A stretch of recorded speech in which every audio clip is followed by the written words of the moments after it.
제가 지난주에 이게 동향을 수상해. 살펴보다 보니까 우리 박진영 부원장님이 네. 원래도 유명했는데 한층 더 유명해졌습니다.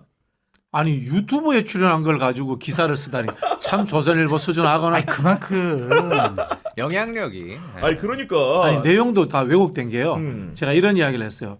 이런 식이면은 임명된 상권 분립은 존재해서는 안 된다. 그러니까 네. 대법관들도 선출해야 된다.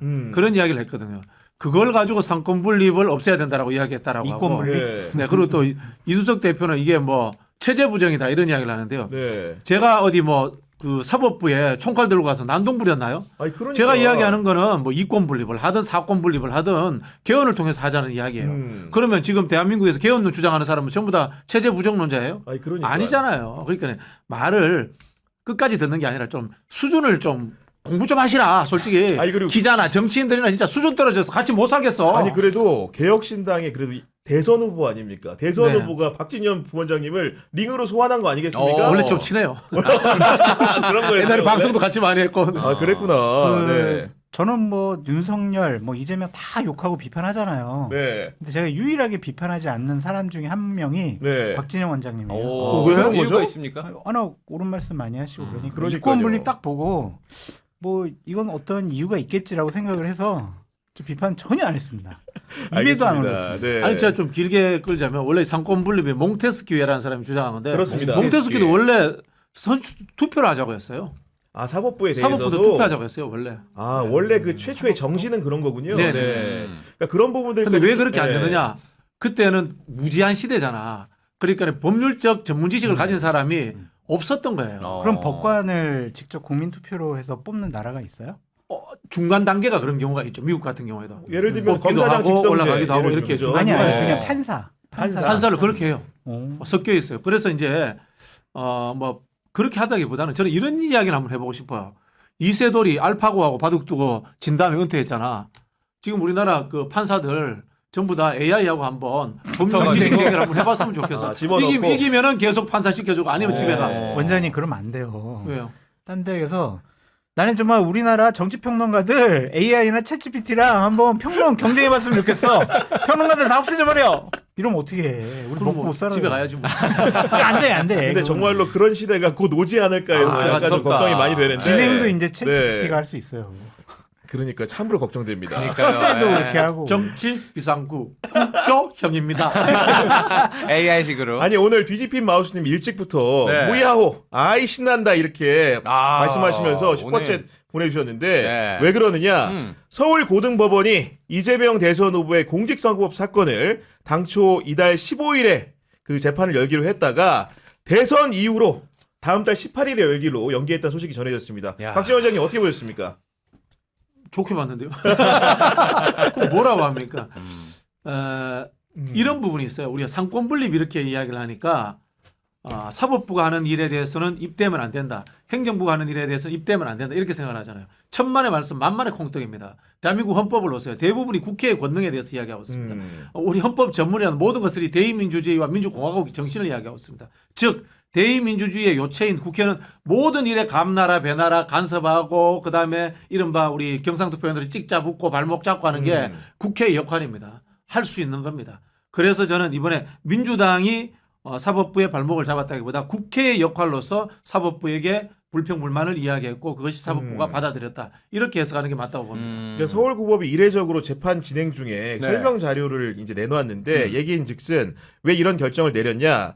대통령 후보인 피고인에게 균등한 선거 운동의 기회를 보장하고 재판의 공정성 논란을 없애기 위해 재판 기일을 대통령 선거일로 변경한다고 했는데 균등한 선거 운동의 기회라고 하면은 헌법 116조를 얘기하는 것 같고 재판의 공정성 논란이라고 하는 것을 굳이 해석을 한다면은 그 대법원의 파기환송 판결을 통해 가지고 이제 갖다부터 말이 많으니까 이런 부분들에 대해서 판단을 좀 유보하겠다 이런 쪽으로 해석할 수 있겠습니까? 저 뭐 존중해요. 네. 전 어쨌든 대법원의 판단도 존중하고 고등법원이 이런 식으로 해서 이재명 후보에게 어떤 불이익을 주는 것 스스로 안 하겠다라는 거잖아요. 이거 전 인정한다니까요. 네. 그래서 저는 오늘 고법에서 이런 판단을 하는 걸 보고 이런 생각이 들었어요. 네.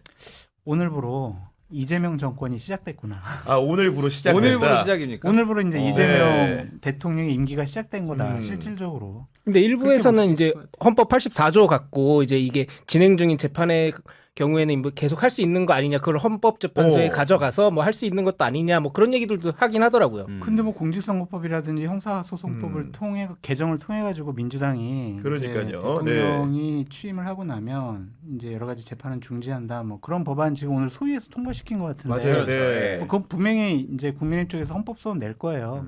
그것이 이제 법적인 논쟁을 거치겠죠. 그렇습니다. 네. 그러면서 합리적인 안을 만들어내는 거예요. 음. 사회적인 대통합을 통해서. 네. 그래서 일방적으로 막 밀어붙이기 법안 처리 이것은 저는 안 좋다고 생각을 하는데 고부에서 이렇게 결정했으면 이건 따라야 한다. 재판부가 그럼 안 따르면 어쩔 그러니까요. 거예요. 네. 그러니까 이거 인정하고 따르라는 얘기예요. 저는 그게 제도와 시스템을 인정하는 대한민국 민주공화국으로서의 민주시민으로서의 역할이 아니냐, 의무가 아니냐 그런 생각이 그러니까요. 들어요. 네. 그 이런 이야기가 있어요. 민주주의는 뻔뻔하다라는 이야기가 있어요. 민주주의는 뻔뻔하다. 네, 법률과 제도 그다음에 다수결의 원칙이 적용되면은 좀 뻔뻔하다 싶은 것도 하는 거야. 근데 우리는 그런 생각이 잘 안 되는 거예요. 왜냐면 우리 동양인이라서 그런 거야. 동양인들이라고 하는 것은 유교적 염치라든가 경우 이런 것들을 따지잖아요. 너무 따져. 네. 네. 그 사실 우리가 쓰는 정치라는 단어와 영어에서 얘기하는 politics라는 게 굉장히 개념이 달라요. 영어에서 하는 politics라고 하는 것은 폴리스라는 도시에서 내 이익을 챙기기 위해서 찌지고 먹고 싸우는 거야. 근데 우리는 뭡니까? 다스릴 정자에 다스릴 치자야. 좋게 한다라는 뜻이 있는 거야. 이거 굉장히 잘못된 거예요, 개념이. 네. 근데 사실은 원래 정치는 뻔뻔한 거다. 민주주의는 뻔뻔한 거다. 음. 이익 대변만 잘하면 된다. 그리고 그 과정에서 절차만 지키면 된다. 이것이 민주주의다. 이렇게 생각하시면 근데 돼요. 이제 제가 이제 걱정하는 거는 그 법은 일반법이 되어야 하거든요. 특정인을 위해서 법을 제정하거나 개정하는 거는 민주공화국에서는 일어나면 안 될 일이라고 신중해야 생각을 된다. 하거든요. 네. 그러니까 대통령이 됐으니까 지금까지 받았던 재판은 중지가 된다. 그런 법안 이제 만들려고 하잖아요. 네. 그렇게 되면은 이런 법안도 요구할 거예요. 국회의원에 당선되면 지금까지 받았던 재판 중지한다. 시도지사 어떻게 할 거예요? 아 대통령이 그렇게 되면 그럼 시도 단체장 어떻게 할 거냐고요. 그러면 선출직 공무원에 대해서는 뭐 당선되기 전에는 재판을 받더라도 된 후에는 재판이 중지된다, 정지한다 이런 요구가 계속 나올 거예요. 대통령에게 그러니까, 네. 특별하게 예외 규정을 두게 되면. 근데 우리 헌법 정신이 가장 중요한 게 법은 모든 국민에게 평등하다잖아요. 대통령에게는 상당히 예외를 두는 것이 과연 맞는 것이냐 그런 생각이 들고. 근데 민주당에서는 이제 말이 84조가 아직 안 끝났네. 그러면 이제 그런 그러니까 당선 무효형들이 많이 나오잖아요. 네. 국회의원 선거법에서. 당선됐더라도 법을 위반했으면은 임기 뭐 끝날 때쯤이나 아니면 임기 중반에 다 당선 무효형 나오거든요. 그런 것들이 다 이제 무의미해지는 거란 말이에요. 그러면은 징벌적인 법의 가치가 이거는 무력화된다라고 볼 수밖에 없어요. 그러니까 이러한 부분을 어떻게 적점을 만들어갈 것인가. 그러니까 균형점을 만들어서 할 것이냐. 네, 네. 그거를 이제 민주당이나 네. 이재명 대표가 분명히 좀 염두에 둬야 할 것 같다는 생각이 들어요. 근데 이제 그 하나 여기 안 네. 우리 기자님 이게- 민우 말씀하시죠. 기자. 아니, 네, 그러니까 쫄면 안 됩니다. 지금 아, 당당하게 해야지. 치고 들어와야 네. 됩니다. 아니 그래도 발언은 다 하시고 끝나야 되는 거니까. 그러니까 지금 민주당 쪽에서 얘기하는 건 헌법 84조가 이제 그게 재판 중인 것도 포함을 하고 있는데 이제 헌재에서 네. 어떻게 그걸 판단할지 미지수니까 이제 형사소송법을 개정한다라고 얘기를 하는 거잖아요. 그러니까 네, 불확실성을 해소하기 위해서. 그렇죠. 예. 네. 그러니까 지금 윤석열 정부 들어와서 이제 법을 가지고 이제 해석의 문제를 갖고 여러 가지 얘기를 하고 있으니까 이거 이렇게까지 세분화해서 법을 만드는 게 뭐 옳으냐 그르냐의 문제를 떠나서 이제 최대한 이제 리스크를 감소하기 위해서 한다라고 민주당 쪽에서 얘기하니까 뭐 또 아무래도 이제 대선이라는 게 우리 그 삶에 끼치는 영향이 절대적이기 때문에 네. 적어도 대통령이 선출된다는 것은 그 이후의 임기에 대한 해설을 정확하게 하지 않으면 큰 혼란이 초래될 수 있기 그렇죠. 때문에 그 부분을 좀 이렇게 말씀하신 없애고자 하지 것처럼 이른바 않겠습니까? 이제 네. 소추라는 것에 있어서 기소와 추진하는 것, 재판을 계속 유지할 공소 유지까지도 포함된다는 해석인데 네. 한편으로 보면 장 소장님 이야기도 맞아요. 그래서 이제 근데 이게 근본적으로 출발해 보면 이런 거예요. 기소할 사건이 아닌 것. 쉽게 말하면은 이게 형사상 범죄 행위로 기존에 인정되지 않는 것들을 기소하고 수십 명의 검사를 동원하고 압수수색을 해서 털어버린 윤석열 정부로부터 모든 것이 이게 발단이 된 거예요. 과거에 이런 일들을 가지고 정치권이 논쟁을 하고 대선 후보를 죽이니 살리는 이런 일이 없었잖아요. 이게 돌이켜 가보면은 결국은 현직 검사 출신이 검찰총장을 하면서 대권 주자가 되는 이 과정에서 생긴 일이다. 그러니까요. 이 이야기는 네. 뭐냐면요. 자, 그러면 검사는 대통령 못하게 하고 출마 못하게 해야 돼? 이렇게 가면 또 법으로 해야 되잖아. 근데 헌법 가면 이게 직업 선택의 자유에 걸린단 말이야. 그러면 어떻게 해야 되느냐.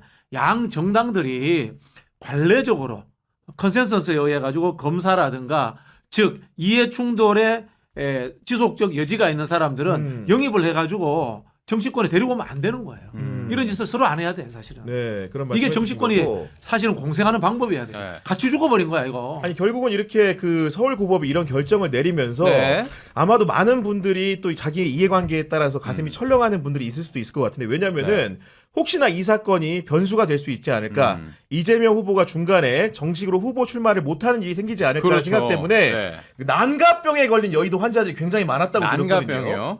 내가 전염- 대통령 될 수 있다. 전염력이 강해요. 그래요. 예. 난가병이 어디까지 갔던 겁니까 엄청- 도대체? 예. 그거는요 이렇게 눈빛으로도 전염이 돼요. 그러니까 뭐 사실은 민주당 내에서도 플랜 B를 뭐 준비해야 되는 아니, 거 그러니까. 아닌가. 그러니까 이렇게 왜 굉장히- 애정 있게 쳐다만 봐도 난가? 막 이러는 거지. 좋아하나? 이게 상당히 호흡기병이 아니에요. 음. 눈빛병이에요 이게 난가가. 아니 말씀 들어보니까 이제 그 여권에서는 물론 그분이 그것 때문에 결심을 하냐 마냐는 아니겠지만 네. 누구 얘기하시는 유승민 전 의원 어. 같은 경우에도 혹시나 이제 이런 판국이라면은 나도 이 후보를 해놓는 것이 소문이 있었죠. 뭐 확인된 건 예, 아니고. 확인된 거나 그런 얘기도 있었던 거고 대놓고 하시는 분은 이낙연 전 총리 같은 분은 그냥 그렇죠. 혹시나 이제 이재명 그렇지. 후보 날라가면 그렇지. 그 표가 어디로 가겠냐 그렇지. 혹시 나한테도 올 수 있다 맞아요. 이런 착각 빠졌던 거 아닐 아니겠습니까? 것 같은데. 그러니까 이재명 후보에 대한 사법적인 리스크가 현실화됐을 경우에 내가 출마하면은 이재명 대표가 피선거권이 제한된다.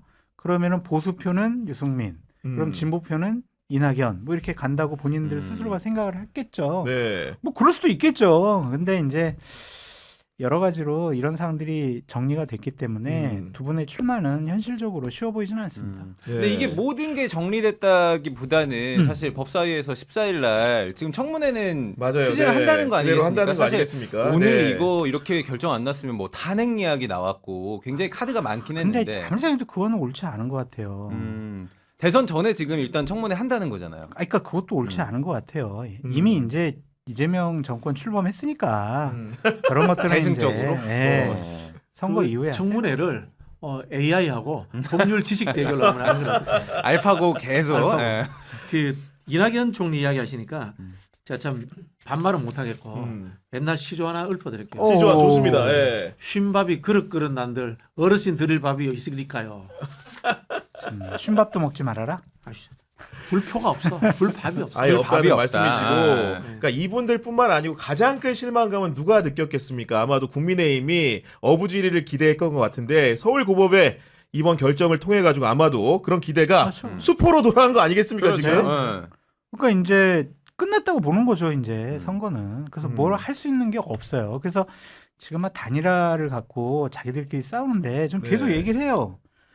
단일화를 왜 하냐? 단일화를 해봤자 선거 이길 수 있냐? 단일화를 왜 하냐? 왜 하냐고? 왜 단일화를 왜? 그냥 다 나와서 자기네들끼리. 겨뤄봐 그냥. 그러니까 자기네들끼리 외원확장도 안 되는 단일화를 왜 하려고 저렇게 어. 치고받고 싸우는지 이해가 안 된다니까요.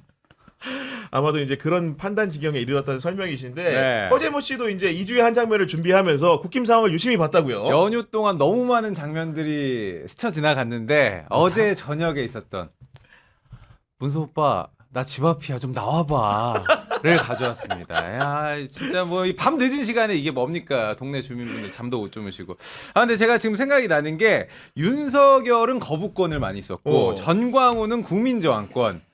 야 우리 김문수는 당무 우선권을 지금 꺼내 들었습니다. 아, 당권이네. 예. 단일화 쉽지 않은데 일단 오늘 저녁에 1대1로 후보들끼리 만나겠다. 6시에. 예. 여기서 어떤 이야기가 나올 것이냐.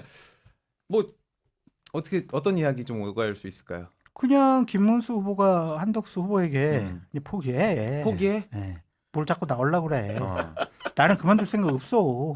그 포기해. 정도로. 어. 이 정도 나오겠죠. 야, 그 정도로 세게 안 얘기한다. 해요. 김문수 후보 쪽 안 해요. 그러니까 차명진 전 의원이 네. 김문수 후보의 오른팔, 왼팔, 왼다리, 오른다리, 머리, 가슴, 심장 형제, 다 형제. 이거든요. 그래요. 가차지하고 있죠. 분신이에요, 네. 분신. 그 김문수 후보의 카톨릭 명이 모세예요, 모세. 모세. 네. 어. 근데 차명진 전 의원의 카톨릭 세례명이 여호수아예요. 그러니까 모세의 후계자가 여호수아잖아. 둘이 같이 다니는. 공교롭게도 대통령은 김문수, 당 대표는 차명진이네. 그렇죠. 그러니까 이게 보니까. 그러니까 완전히 이 두 사람이 뭐 국민의힘에서 적극적으로 많은 세력들을 등에 업고 의원들이 도와줘가지고 네. 그동안 뭐 노동부 장관도 하고 대선 후보도 된 게 아니잖아요. 그렇죠. 네. 둘이 그냥 유튜브 하다가 정광훈이랑 같이 뭐 이렇게 자유통일당 하다가 어떻게 하다 보니까 이제 장관 되고 대선 후보가 됐잖아요. 그러니까 네. 그러니까 이 사람들은 이거야. 우리 후보 됐는데 너희들 국민을 안 도와줄란 말아라. 그냥 우리끼리 하면 되지. 이 생각이라서 이 사람들 잃을 게 없어. 그렇기 때문에 전혀 양보할 생각도 아니 없고. 그리고 국민의힘 당사앞을 제가 오늘 아침에 지나왔는데 네. 거기에 이제 김문수 특히 지지자들이 모인 거예요. 당사 앞에. 그러면서 이제 쌍권을 비판을 하는데 이런 노래를 부르는데 제가 한 번에 듣고 이제 암기를 한 겁니다. 무슨 노래냐면은 그따위로 정치하면은 헤이! 그따위로 정치하려면 나가 뒤져라. 나가 뒤져라. 권성동은 나가 뒤져라. 이게 무슨 이렇게 노래예요? 부르고 있더라고 그런 보니까. 노래였어요? 뭔 노래예요? 이게? 아니 지지자들이 그 앞에서 부르고 있어요. 그거예요? 한 번 듣고 외웠다니까. 보니까 네. 같이 좀 부르고 온 거 아니야? 좀 냉정하게 보면 이런 거예요. 국민의힘은 관료 기회주의자들에게 점령당했어요. 정통 보수가 거의 다 사라졌어요. 사실 권영세도 관료, 권성동도 관료, 윤석열도 관료, 한덕수도 관료, 그러니까. 한동훈도 관료. 그러네. 다 관료들이에요. 이 아하. 사람들은 영혼이 없는 사람들이에요. 그러니까 박수영도 그러네. 보수로 집권하자, 진보로 집권하자 이런 생각이 존재하지 않는 거고 그러니까요. 예. 권력만 가지면 된다는 생각을 갖고 있는 거예요. 저는 정치 전략에서 단일화 할 수 있다고 봅니다. 할 수 있다고 보는데 그게 기회주의자가 권력을 잡는 방법으로 단일화를 가자라는 이야기를 하면 안 돼요. 정몽준 노무현 단일화 할 때 노무현이 이겨야 되는 거예요. 안철수 오세훈 단일화 할 때 그나마 오세훈이 이겨야 되는 거예요. 덜 기회주의적이니까. 이게 역사의 정통성이라는 것은 존재해야 되는 거예요. 그런 부분에서 자당 후보로서 민주적 절차로 뽑은 김문수가 드롭하는 형태의 단일화를 우선적으로 만들었다는 것 자체가 말이 안 저는 돼. 해당 네. 행위이기도 하고 역사를 기회주의자들의 천국으로 만들려고 하는 거고 윤석열 시즌2라고 봐요 저는. 그런데 권성동 권영세가 민주적인 절차에 의해서 김문수가 만들어졌다고 생각을 안 하죠. 자기들이 만들었다고 그렇지, 생각하지. 그렇지. 우리가 만들어서 우리가- 된 건데. 예. 우리가 유력관들 동원하고 당원한테 영향력 끼쳐가지고 만든 건데 왜 말을 안 듣지? 되게 당황스럽네 이제 이러잖아요. 네. 어제 그 권성동이 봉천동에 김문수 후보 갔잖아. 집에 예. 사태가 앞으로 갔죠. 웃긴 게 있어요. 네. 뭐예요? 한덕수한테 같이 가자고 그랬어. 아 그 자리에. 네. 그 장면 연출하려고 하는 거 아니에요? 그러면? 아, 이거 한덕수한테 전화해가지고 뭐. 저기 한 대행님 제가 지금 김문수 후보 만나러 가는데 같이 가시죠. 한덕수가 내가 왜 가지?